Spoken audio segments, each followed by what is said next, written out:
And now it's time for the Daily Dish. For our daily dish today, we have a recipe that carries a beautiful lesson on the land and taking care of the soil, as well as helping each other grow. A metaphor for a community that we could all use. So here's what you're going to need to follow along. A butternut squash, but any squash will do. Green beans, yellow corn, white corn or hominy corn, vegetable broth or stock, fresh dill, garlic, salt and pepper to taste, and grab some olive oil. And we are so excited to have Chef Johl Whiteduck Ringuette join us to show us how to prepare this dish and also explain its history and its importance. Chef Johl is joined by Chef Mandy Seller, so I will get you two to introduce yourselves now. Hello. Hello, Ani Kwe. I'm Chef Johl Whiteduck Ringuette, and I'm from the Mink clan. We are helpers to the community and economic social developers in a contemporary sense. Also, my spirit name is Papa Bijou, and that is Spotted Lynx. Today, I'm here with Mandy Sellers, our Red Seal chef.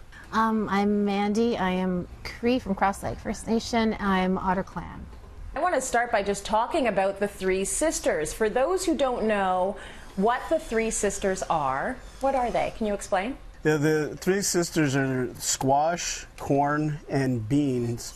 And traditionally, they fed over thousands and thousands of people within their Indigenous communities throughout most of southern Turtle Island. So they're vegetables, but traditionally there's so much more. Can you explain the tradition behind them? The different vegetables, in terms of their growing, they have an incredible symbiotic nature where we grow them in mounds. Technically, they're grown in about a 12-inch soil mound, and then you plant the corn first, and that corn is known as a pole corn, a pole plant, and it can grow anywhere from 6 feet to 12 feet, depending on which species of the corn you plant. And of course, it assists the beans. So those two sisters are helping each other. The corn, of course, grows so tall, the beans get to grow up around it and get all the sunlight they need. And then you have the sister squash. The sister squash, of course, grows around all of the plants together. And what she has is really, really large leaves that protect the soil from drying out, so that the soil doesn't dehydrate and that they maintain moisture in the soil. And also, it's very prickly, so it keeps out predators, keeps out pests, and so the three sisters help each other to grow to their full potential. Everyone has a job and they all support each other, which is a lesson we could all use in life, I think, every single day.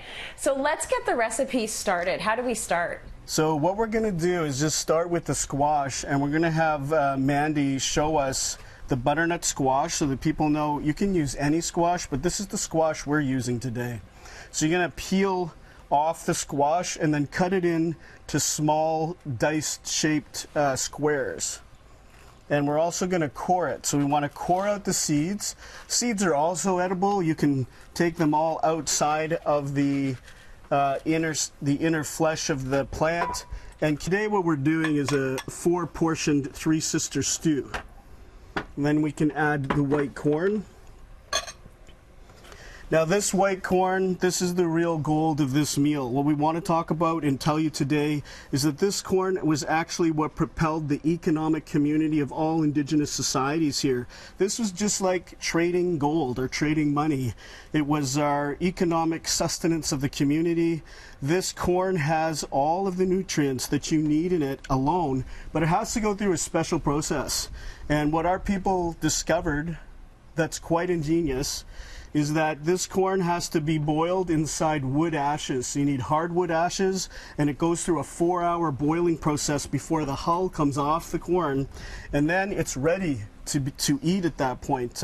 All of the nutrients are bursting from that corn segment. And then we have green beans that go into the dish as well. Okay, that's pretty incredible. I want to talk a little bit about that white corn. How available is that white corn? If I wanted to find it, where would I find it? It's a really good question, Tracy, because it's extremely difficult to find it. In fact, through the 15 years of our food sovereignty movement at Niche Dish Marketeria and Restaurant, We've only found 2 people who are doing it commercially, and now only one of them is available. So that is Bonnie Sky's family still creates the white corn in a commercial sense. There are people who do it, of course, in their backyards, but to get it commercially for a restaurant, you have to call a couple weeks ahead of time, so she has time to put it through that very lengthy lying process, and that's at Six Nations, First Nations Reserve. I want to talk about food sovereignty. What does that mean? Why is it important? Food sovereignty is my life's work, and many people across Turtle Island, of course, are in the same journey. And that journey is we're trying to find out what our traditional foods were. Of course, many Canadians are aware that different Indigenous communities across Canada, of course, ate game. But we ate all kinds of things, and in fact, communities right around this district within the GTA ate a ton of plant life, and the Three Sisters is a perfect example of that. The Three Sisters combined actually have all the proteins you need in them, all the carbohydrates and the complex amino acids that you need. So the combination of this food actually create a complete diet. We had all kinds of other plant life. One of them is the dandelion that we'll talk about later, but all kinds of greens, goosefoot, many different things that we ate separate from fish and game meats.